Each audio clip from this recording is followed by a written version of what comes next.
issues. Can you eat it or not? There's no ulama who's going to flat out say 100% you can just take riba. So you go to the max on something which is room in, and you're totally lax on something which is what? No room in. That's a big problem for us as Muslims. And many of us, I'm sure we can relate to this. Many of us. Everybody clear on this? So therefore, if you've made dua, first and foremost, that's the first step. Secondly, is that you feed your child with the halal. That has an effect upon the child's tarbiyah, how you fed them. Thirdly, you also spiritually feed them. Did you teach your son? Did you teach your daughter? Did you sit down, open up a book, read them Islamic stories, Islamic, whatever education that you gave them? If you can't do it, if you're too busy, if you don't have the knowledge, put them in the madrasa. And the madrasa, as it's another thing that we have a problem as Muslims, is not just for memorization. And it's not just for showing off, as some Muslims are, unfortunately. My son memorized the Quran. My son's in the madrasa. That's all they care about. Or some people, the only thing they want is results. Has my son memorized? My daughter's been here for 2 years. I've been paying you all this money. She hasn't memorized anything. That's all that people want.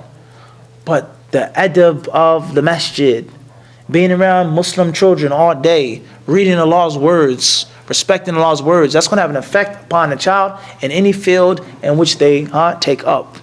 So if you do all of these things, bi'idhnillah, and you also tell them and instruct them at a young age, 12, 13, 14, 15, bi'idhnillah, it's going to be very easy for them to practice the religion. When it's time for her to wear hijab, you have to cover yourself, it's not a problem anymore. She wants to wear the hijab. She wants to cover herself. She likes it. She loves it.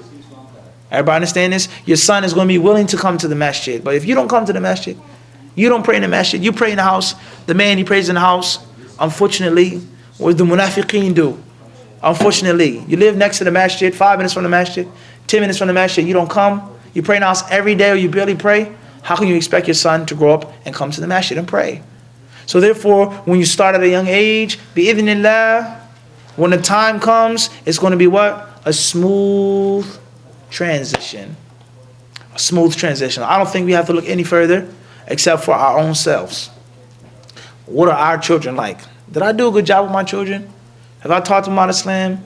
Do they want to come to the masjid? Do they want to be around Muslims? Or the opposite? We have to ask ourselves these questions before anyone else. So that what that hadith teaches us. So therefore, the Messenger of Allah, ﷺ, he was very shy. There were many times in which he would refrain from speaking about things. So we learn from this narration some of the things that we learned previously, is that shyness is virtuous. It's a good thing to have for men and for women. And there are some times in which a person, in which we say what? Another benefit we take from this hadith is that there's never a time, or there shouldn't be a time, in which you see something that's bad or negative or evil, and there's nothing that happens to you. Nothing changes. You don't say anything. You don't do anything. You don't feel anything. That's not Islamic.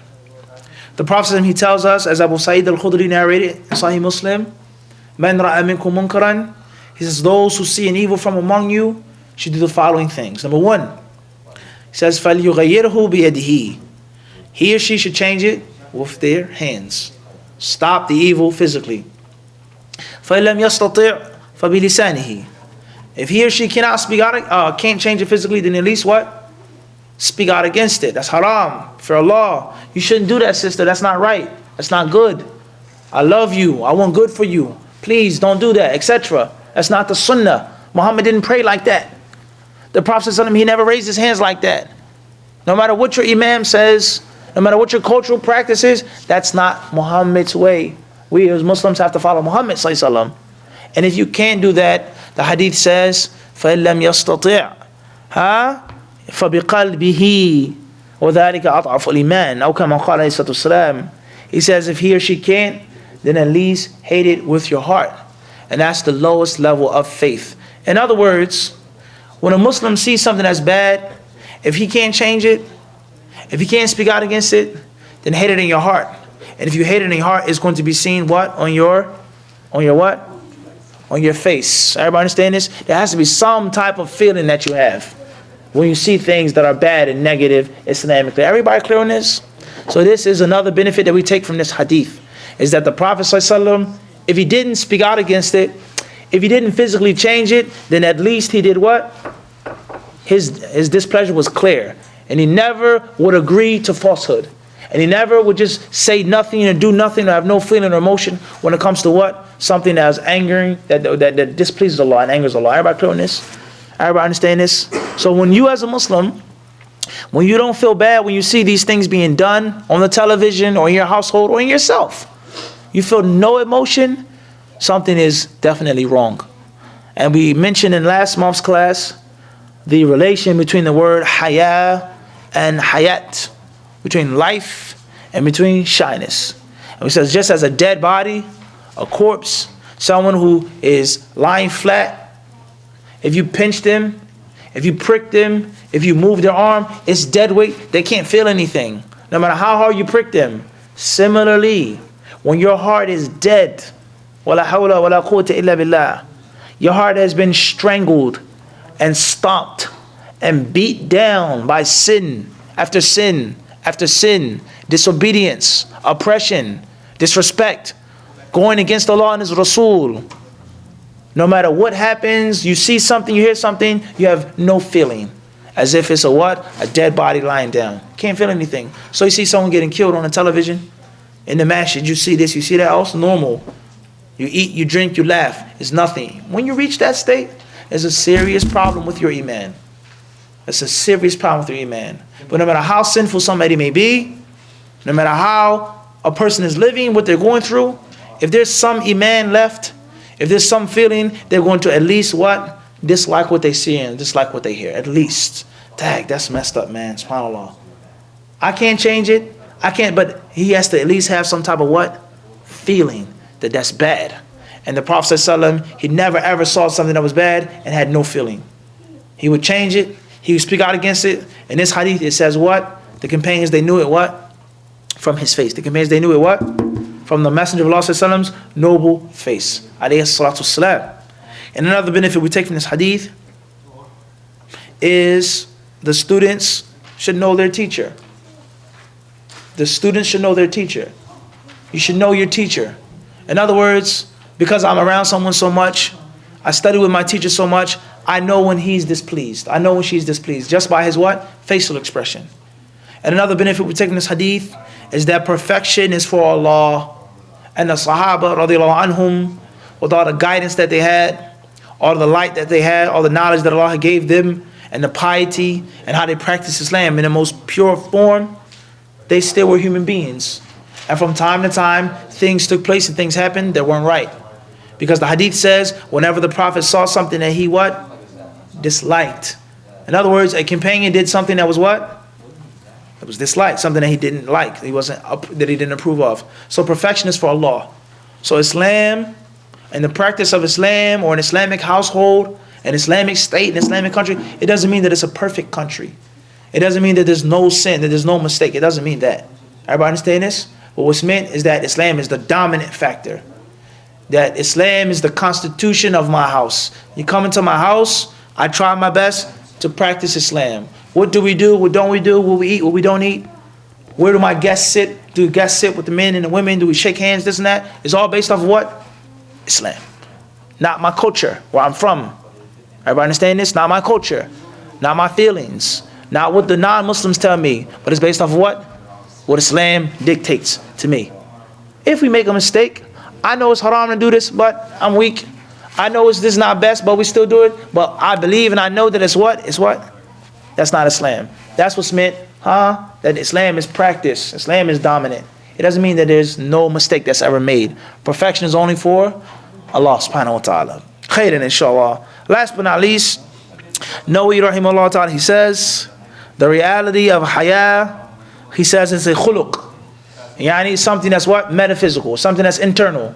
That causes you to avoid that which is bad. Avoid that which is qabih. That which is looked down upon. And also stops you from falling short with regards to the rights of others who deserve those rights. In other words, it's my father who takes care of me, who feeds me, who clothes me, who does all these things. How can I not respect him? How can I not take care of what he asked me to take care of? Because I'm prevented from doing this by what? Shyness.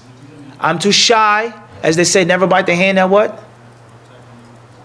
Never bite the hand that what? That feeds you. The famous proverb is never bite the hand that does what? That feeds you. In other words, based off of what? Shyness. Based off what? Haya, shyness. How can I bite the hand that what? Feeds me. That shows a great lack of what? Shyness. Person says, you don't even care. This person gives you food and you bite them. Everybody understand this concept? Your mother. Why is it so disrespectful? Why is it so haram to say uff to your parents? To say uff to your mother? Because your mother has done so much for you. She has given you so much. She went through so much pain and suffering. So you should be at least what? To what? To what? What's the word we're looking for? You should be too what to disrespect your mother? None of us know. Too what? Too shy. It may not be religion. I'm not the best Muslim, but she's my mother, so I'm too what? Too shy to say something, to talk back to, etc. Everybody understand this? So this, he says, this is the reality of shyness. And if your shyness does not get you to do one of these two things or both, then that's not the real shyness. Shyness is to make you a better Muslim. Shyness is to make you a better parent, a better mother, better wife, better neighbor, better community leader, better community member. And it also causes you to give the people the rights that they deserve. The what? The rights that they deserve. Everybody understand this? So alhamdulillah, we have successfully completed the chapter. Alhamdulillah, that's an accomplishment. He then says here, وروينا عن أبي القاسم الجنيد رحمه الله قال الحياء رؤية الآلاء أي النعم ورؤية التقصير فيتولد بينهما حالة تسمى حياء. He says, last but not least, is narrated from Abu al-Qasim al-Junayd rahimahullah, who said that shyness is seeing Allah's blessings and also seeing how much you fall short in those blessings. He says that shyness is to see two things. Number one is to see Allah's blessings, and he said, and to see your shortcomings. He says, and these two things, they produce a child. They give birth to something. And that thing is something called shyness.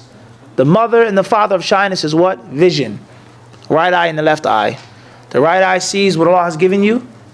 The left eye sees how much you haven't thanked Allah. The child from those two parents is what? Is what, brothers and sisters? Shyness. Like, dang, look at Allah. What He gave me, and look what I do. I didn't pray, unfortunately. I don't wear hijab. I do this, I do that. That's really bad. Everybody understand this concept? This is a profound statement if you think about it. Shyness is a product of seeing what Allah has done for you and seeing what you have not done for Allah. Just like we mentioned with the parents. You see what your mother went through and you see how disrespectful you are to your mother. You have to be what? Shy. You have to have haya. Shy has to prevent you from talking back, even though you want to say something back to her. Unfortunately, you have anger. Or your mother may do something that's wrong, but you should be what? Too what? Too shy. Your husband and anybody else that has a what? Has a right, a haqq.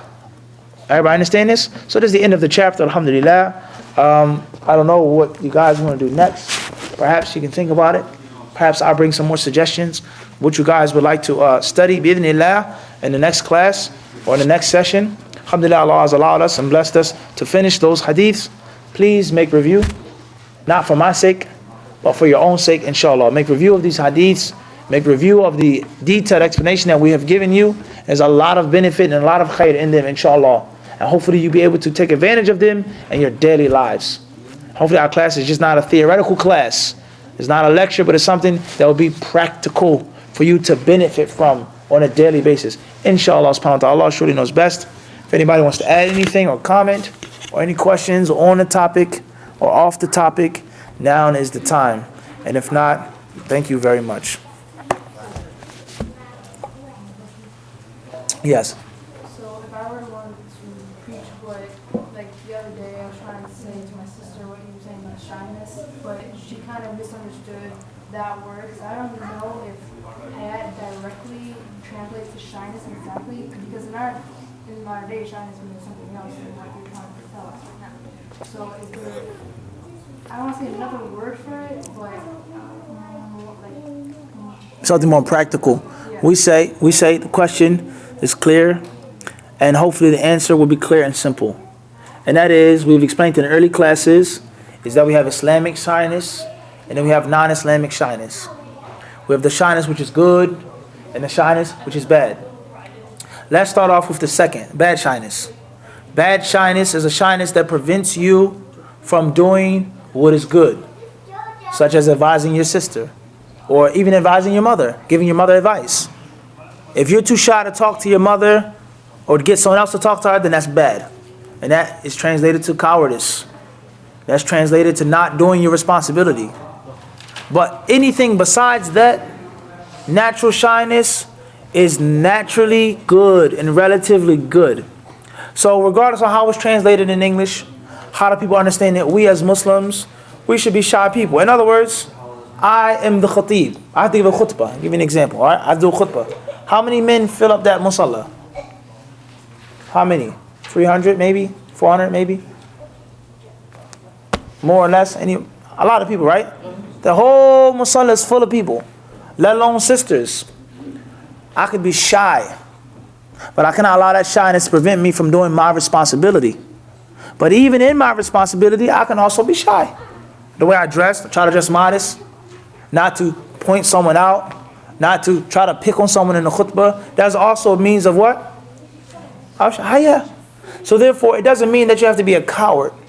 It doesn't mean that you're too afraid to do what you should do.